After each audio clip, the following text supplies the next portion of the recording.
हमारे इस वीडियो में आपका स्वागत है और अपना नया टॉपिक आज रहेगा बजट। राजस्थान सरकार का ये बजट है जो नवीनतम 2022-23 के लिए पेश किया गया है और हमने राजस्थान बजट के जो भी प्रतियोगी परीक्षा के लिहाज से जो महत्वपूर्ण तथ्य होते हैं उन सब को समावेश करने का प्रयास किया है और इसके लिए आगे देखते रहिएगा। बजट क्या होता है? बजट सरकार का जो आगामी वर्ष होता है उसका संपूर्ण आय और व्यय का लेखा जोखा होता है। बजट जैसे किसी राज्य का हो सकता है, किसी केंद्र सरकार का हो सकता है, किसी घर का बजट हो सकता है, वो आय और व्यय का लेखा जोखा होता है। भाई आगामी वर्ष में किस क्षेत्र में पैसों का खर्च किया जाएगा, कितनी उसका व्यय हमें सरकार को प्राप्त होगा, कितनी राशि खर्च होगी, इस प्रकार का बजट होता है। बजट का संविधान में हमारे देश के संविधान में बजट शब्द का कहीं उल्लेख नहीं किया गया है। बजट के स्थान पर संविधान के अनुच्छेद 112 में वार्षिक वित्तीय विवरण शब्द का प्रयोग किया गया है जो केंद्र सरकार पेश करती है और अनुच्छेद 202 के तहत राज्य सरकार बजट पेश करती है। बजट शब्द का उल्लेख नहीं बल्कि वार्षिक वित्तीय विवरण शब्द का प्रयोग किया गया है। बजट शब्द फ्रांसीसी भाषा का शब्द है जिसका अर्थ होता है चमड़े का थैला। सबसे पहले फ्रांस के एक मंत्री ने चमड़े के थैले में लेकर कुछ तथ्यों के माध्यम से वहां का बजट पेश किया था, तभी से इस बजट की अवधारणा पूरी दुनिया में फैली है। बजट शब्द का शाब्दिक अर्थ होता है चमड़े का थैला। विश्व में बजट का जनक है रॉबर्ट वॉलपेल और भारत में बजट का जनक है जेम्स विल्सन, जिसने सबसे पहले 1860 में बजट को पेश किया था।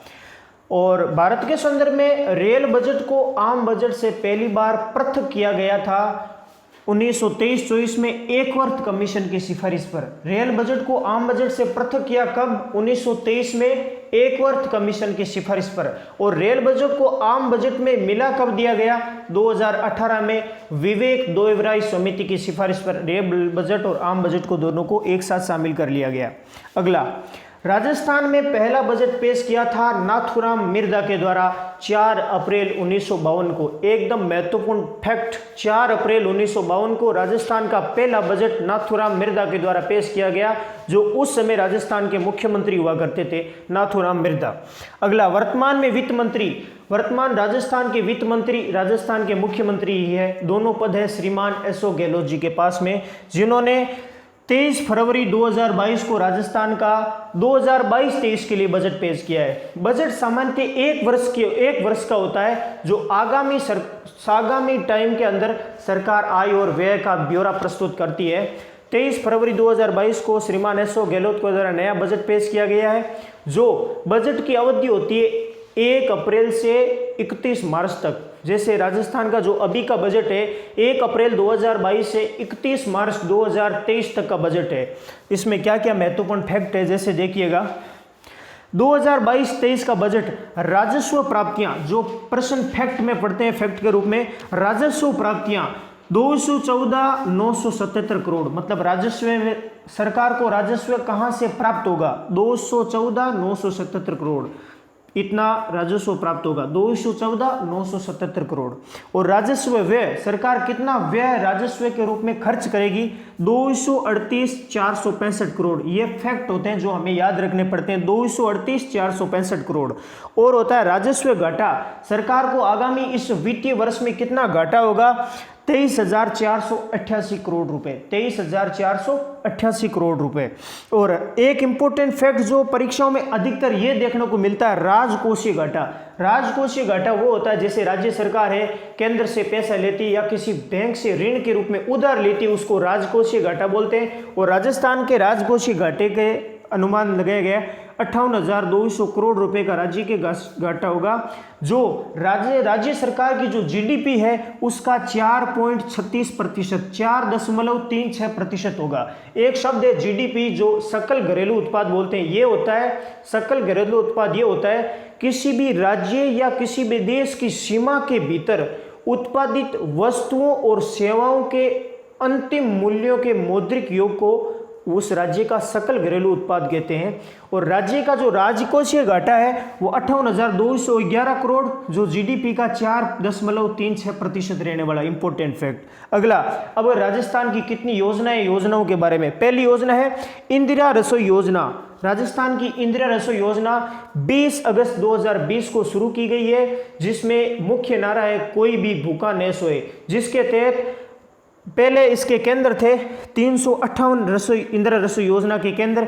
वर्तमान में बजट में इसको इंदिरा रसोई योजना के केंद्र 1000 कर दिए गए हैं और इसमें 20 रुपये की थाली आती है, जिसमें 8 रुपये भुगतान खुद करता है और 12 रुपये व्यय के रूप में सरकार देती है। इसमें रोटी, सब अचार, सब्जी और चपाती इंदिरा रसोई योजना में दिया जाता है। अगली योजना है मुख्यमंत्री दिव्यांग स्कूटी योजना। ये योजना पहले से चल रही है। राज्य सरकार ने बजट के अंतर्गत इसको 3000 से लेकर 5000 दिव्यांगजनों को स्कूटी प्रदान की जाएगी फ्री में। एक है मेधावी छात्रों के लिए स्कूटी योजना, जो पहले 13,000 बच्चों को दी जाती थी जो मेधावी एजुकेशन के क्षेत्र में बड़ा कार्य करते थे, तो अब उनकी संख्या बढ़ाकर 20,000 छात्रों को, मेधावी छात्रों को फ्री में स्कूटी दी जाएगी।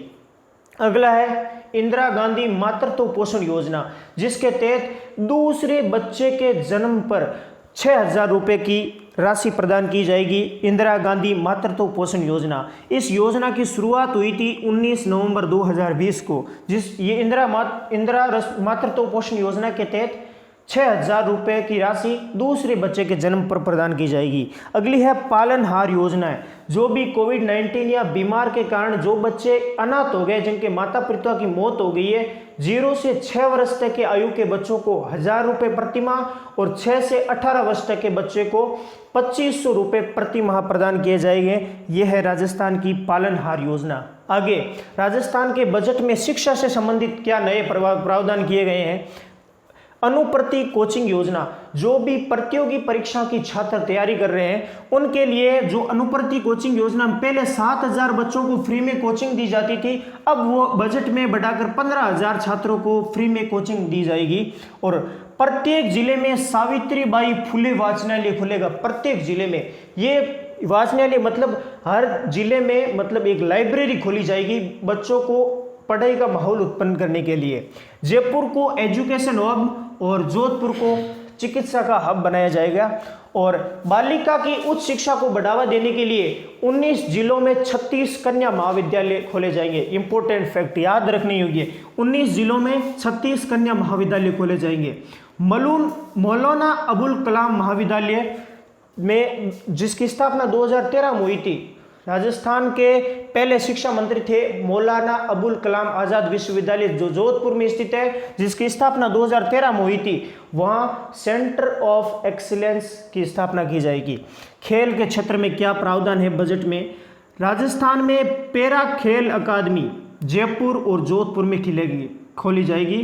पैरा खिलाड़ी जो उनको उपकरण या उनके रहने के लिए आवासीय खेल अकादमियाँ बनेगी जयपुर और जोधपुर में। पैरा खेल अकादमियाँ 2 जिलों में बनेगी, पहली जयपुर और दूसरी बनेगी जोधपुर में। ओलंपिक पदक विजेताओं को 25 बीघा भूमि आवंटित की जाएगी, चाहे वो ओलंपिक में जीते हो या पैरा ओलंपिक में, दोनों को 25 बीघा भूमि आवंटित की गई है, उनको दी जाएगी। और भरतपुर में बनेगा कुश्ती स्टेडियम, कुश्ती स्टेडियम भरतपुर में बनेगा। और टोंक में मल्टीपर्पज इंडोर स्टेडियम बनाया जाएगा, टोंक में मल्टीपर्पज इंडोर स्टेडियम। मुख्यमंत्री एक नई योजना है, मुख्यमंत्री वर्क फ्रॉम होम। ये महिलाओं के लिए योजना है, जो महिलाएं कोविड-19 के कारण जिनके काम धंधे चौपट हो गए थे, उनको घर में वर्क फ्रॉम होम के तहत 20,000 महिलाओं को लाभान्वित किया जाएगा सरकार के द्वारा। और 32 औद्योगिक क्षेत्रों की स्थापना की जाएगी, 32। और जोधपुर में इनलैंड ड्राई पोर्ट की स्थापना की जाएगी। जोधपुर में इनलैंड ड्राई पोर्ट, ये क्या होता है, मतलब इनलैंड ड्राई पोर्ट, राजस्थान में जितनी भी वस्तुएं उत्पादित होती है उनका एक जगह संग्रहण जोधपुर में करके उनकी अच्छी कीमत के साथ उसका व्यापार करना, ऐसा इनलैंड ड्राई पोर्ट की स्थापना जोधपुर में होगी। 100 करोड़ रुपए का EWS कोष बनाया जाएगा। इंपॉर्टेंट, EWS कोष के तहत राशि रखी गई है 100 करोड़ रुपए, जिसमें EWS के छात्रों को रोजगार और शिक्षा के अवसर प्रदान किए जाएंगे, उनके लिए खर्च किए जाएंगे। केंद्र सरकार की एक योजना थी स्मार्ट सिटी योजना, जिसके तहत 100 शहरों को स्मार्ट सिटी के रूप में विकसित किया जाना था, जिसके तहत राजस्थान के 4 जिलों को शामिल किया गया। जो केंद्र सरकार के 4 जिले जयपुर, अजमेर, कोटा और उदयपुर को केंद्र सरकार की स्मार्ट सिटी में शामिल किया गया था। उसी केंद्र सरकार की तर्ज पर राजस्थान सरकार ने भी स्मार्ट सिटी योजना शुरू की है। राजस्थान के 6 जिलों को स्मार्ट सिटी के तौर पर विकसित किया जाएगा। वो 6 जिले हैं जोधपुर, बीकानेर, अलवर, भरतपुर, चित्तौड़गढ़ और भीलवाड़ा। राजस्थान की स्मार्ट सिटी मिशन के तहत 6 जिलों को विकसित किया जाएगा, जोधपुर, बीकानेर, अलवर, भरतपुर, चित्तौड़गढ़ और भीलवाड़ा जिले को। और पर्यटन कोष, पिछले बजट में राजस्थान में पर्यटन कोष रखा गया था 500 करोड़ रुपए। इस बजट में पर्यटन कोष को बढ़ाकर 1000 करोड़ रुपए कर दिया गया है और 500 पर्यटकों की सहायता और सुरक्षा के लिए 500 पर्यटक मित्रों की भर्ती की जाएगी। और वागड़ क्षेत्र जैसे डूंगरपुर, बांसवाड़ा में पर्यटन क्षेत्र को बढ़ावा देने के लिए वहां भी पर्यटन के क्षेत्र में कार्य किए जाएंगे। और राजस्थान सरकार की एक योजना है मुख्यमंत्री डिजिटल सेवा योजना, जिसकी शुरुआत बजट में हुई है। जिसमें क्या है, मुख्यमंत्री डिजिटल सेवा योजना के तहत सरकार की जितनी भी योजनाएं हैं वो जन जन तक पहुंचाने के लिए 1,33,00,000 चिरंजीवी महिला मुखियों को स्मार्टफोन वितरित किए जाएंगे। फ्री में स्मार्टफोन दिए जाएंगे। 1,33,00,000 चिरंजीवी महिला मुखियाओं को प्रदान किए जाएंगे। 1,33,00,000 स्मार्टफोन जो फ्री में दिए जाएंगे और 3 साल की इंटरनेट कनेक्टिविटी फ्री में प्रदान की जाएगी। यह है मुख्यमंत्री डिजिटल सेवा योजना। और राजस्थान सरकार ने एक नया नवाचार किया है, पूर्व पेंशन योजना को फिर से बहाल कर दिया। पहले जो 2004 से पहले पेंशन मिलती थी, जो भी सरकारी कर्मचारी है उनको रिटायर्ड करने के बाद में हाल ही में पहले कुछ नहीं दिया जाता था। अब सरकार ने पूरे 1 जनवरी 2004 के बाद जितने भी सरकारी कर्मचारी है उनके लिए उनकी वृद्धावस्था में सुरक्षा प्रदान करने के लिए पूर्व पेंशन योजना को शुरू कर दिया गया है। जो 1 जनवरी 2004 के बाद जितने भी पद है उनको फिर से पेंशन योजना शुरू कर दी है। और योजना है इंदिरा गांधी शहरी रोजगार गारंटी योजना। अशोक गहलोत सरकार द्वारा इसकी शुरुआत 23 फरवरी 2022 बजट के दिन की गई है। पहले गांवों में 100 दिन का रोजगार दिया जाता था केंद्र सरकार के द्वारा। अब राजस्थान में शहरी क्षेत्रों में भी 100 दिन का रोजगार देने की योजना तैयार की गई है। मनरेगा महात्मा गांधी राष्ट्रीय रोजगार गारंटी, ये राजस्थान पूरे देश भर में महात्मा गांधी राष्ट्रीय रोजगार गारंटी अधिनियम जो केंद्र सरकार की योजना है, ये अधिनियम 2005 का था, लागू 2006 में हुई और पूरे देश में लागू 2008 में हुई। उस नरेगा योजना को महात्मा गांधी के नाम से जोड़ा गया 2009 को। ये 4 फैक्ट इंपॉर्टेंट है। महात्मा गांधी राष्ट्रीय रोजगार गारंटी अधिनियम, केंद्र सरकार तो 100 दिन का रोजगार देती है, लेकिन राजस्थान सरकार ने इस योजना को 100 दिन से बढ़ाकर 125 दिन का कर दिया है। 25 दिन का अतिरिक्त रोजगार राजस्थान सरकार देगी, जिसके लिए 750 करोड़ रुपए अतिरिक्त इसके लिए आवंटित किए गए हैं। अब बिजली क्षेत्र में क्या करती है राजस्थान सरकार ने, 100 यूनिट बिजली उपभोग करने वाले घरों को 50 यूनिट बिजली फ्री प्रदान करी जाएगी। और जो 100 यूनिट से लेकर 150 यूनिट तक बिजली की खपत करता है तो उसको प्रति यूनिट 3 रुपए की सब्सिडी प्रदान की जाएगी। और जो 150 यूनिट से 300 यूनिट तक बिजली का उपभोग करता है उनको 2 रुपए प्रति यूनिट सब्सिडी प्रदान की जाएगी। अगली है स्वास्थ्य के क्षेत्र में सरकार ने क्या नवाचार किया है, मुख्यमंत्री चिरंजीवी स्वास्थ्य बीमा योजना। यह योजना इंपॉर्टेंट योजना है, मुख्यमंत्री चिरंजीवी स्वास्थ्य बीमा योजना, जो 1 मई 2016 को शुरुआत हुई थी और इसके तहत बीमा दिया जाता था 5 लाख रुपए। और इस बजट में इस बीमा राशि को बढ़ाकर 5 लाख की जगह 10 लाख रुपए कर दिया है। बीमा राशि 10 लाख रुपए, याद करना ये प्रश्न। मुख्यमंत्री निःशुल्क दवा योजना 2011 में शुरू हुई थी, मुख्यमंत्री निःशुल्क दवा योजना, जिसके तहत सरकारी अस्पतालों में इलाज कराने वाले लोगों को मुफ्त में दवाइयां उपलब्ध करवाई जाती है। और 15 जिलों में मेडिकल कॉलेज खोले जाएंगे और 18 जिलों में नर्सिंग महाविद्यालय खोले जाएंगे। 15 जिलों में मेडिकल कॉलेज और 18 जिलों में नर्सिंग महाविद्यालय। जयपुर, जोधपुर, अजमेर, कोटा, 4 जिले याद रखना। जयपुर, जोधपुर, अजमेर और कोटा में मेडिकल इंस्टीट्यूट खोले जाएंगे। जयपुर, जोधपुर, अजमेर और कोटा में नए मेडिकल इंस्टीट्यूट खोलेंगे। दंत महाविद्यालय, जो दांतों के लिए महाविद्यालय बनेगा, जोधपुर में। और आयुर्वेद महाविद्यालय खुलेगा तारानगर, चूरू में। आयुर्वेद महाविद्यालय तारानगर, चूरू। और आयुर्वेद नर्सिंग महाविद्यालय खुलेगा भरतपुर जिले में। यूनानी महाविद्यालय टोंक में खुलेगा।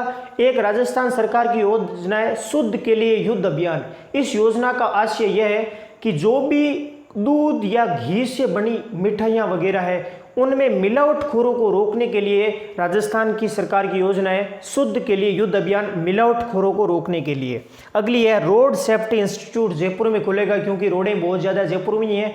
और सिंधी कैंप बस स्टैंड, जो इसको एकदम नवाचार के साथ इसको विकसित किया जाएगा। और कोविड-19 में जो स्वीकृत पत्रकार हैं जिनका मौत हो गई है कोविड-19 में, उनको 50 लाख रुपए की राशि प्रदान की जाएगी। इस प्रकार बजट से रिलेटेड जो राजस्थान सरकार की 2022-23 का जो बजट पेश किया गया, इससे रिलेटेड हमने समस्त आंकड़ों को पेश करने का प्रयास किया है। और कोई भी आंकड़ा इससे बाहर नहीं, साहित्यिक योजना वगैरह सबको हमने इसमें शामिल करने का प्रयास किया है। इस प्रकार राजस्थान बजट के लिए धन्यवाद।